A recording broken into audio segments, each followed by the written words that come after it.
दिल्ली को कोलकाता और संसद को बंगाल विधानसभा समझकर राज्यसभा में केंद्रीय मंत्री अश्विनी वैष्णव के साथ बदसलूकी करना ममता बनर्जी के सांसद शांतनु सेन को महंगा पड़ गया।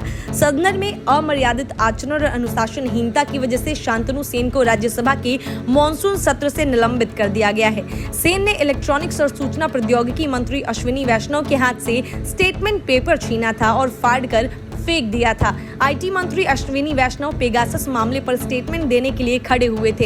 इस दौरान राज्यसभा में तृणमूल कांग्रेस के सांसदों ने भारी हंगामा शुरू कर दिया। इसी बीच टीएमसी सांसद शांतनु सेन ने आईटी मंत्री के हाथ से स्टेटमेंट पेपर छीनकर फाड़ दिया। इतना ही नहीं, शांतनु सेन ने पेपर फाड़ने के बाद उसके टुकड़े उप सभापति की कुर्सी की तरफ उछाल दिए। इसके बाद मार्शल को बीच बचाव के लिए आना पड़ा। वहीं कुछ अन्य विपक्षी सांसद सदन के वेल में पहुंचे और सरकार के खिलाफ नारेबाजी की।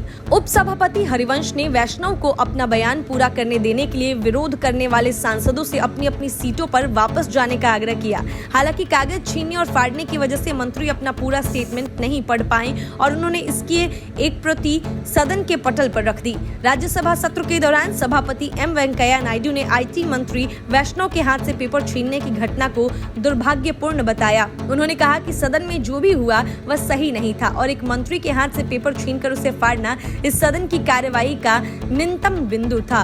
नायडू ने यह भी कहा कि ऐसी हरकतें सीधे तौर पर संसदीय लोकतंत्र पर आघात है। इसके पहले 21 दिसंबर 2020 को भी सदन में अनैतिक व्यवहार के चलते टीएमसी के डेरेक ओब्रायन और संजय सिंह समेत 8 सांसदों को राज्यसभा से निलंबित किया गया था।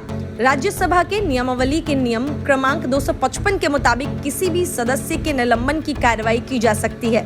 राज्यसभा के सभापति नियम संख्या 255 के तहत अपनी राय में किसी भी सदस्य के आचरण को अत्यंत नियम विरुद्ध पाए जाने पर उसे तत्काल सदन से बाहर भेजने जाने के लिए निर्देशित कर सकते हैं। टीएमसी सांसद शांतनु सेन के मामले में भी सदन में निलंबन का प्रस्ताव रखा गया, जो बहुमत से पारित हो गया। इसके बाद राज्यसभा के उपसभापति हरिवंश ने सेन को सदन छोड़ने का आदेश दिया।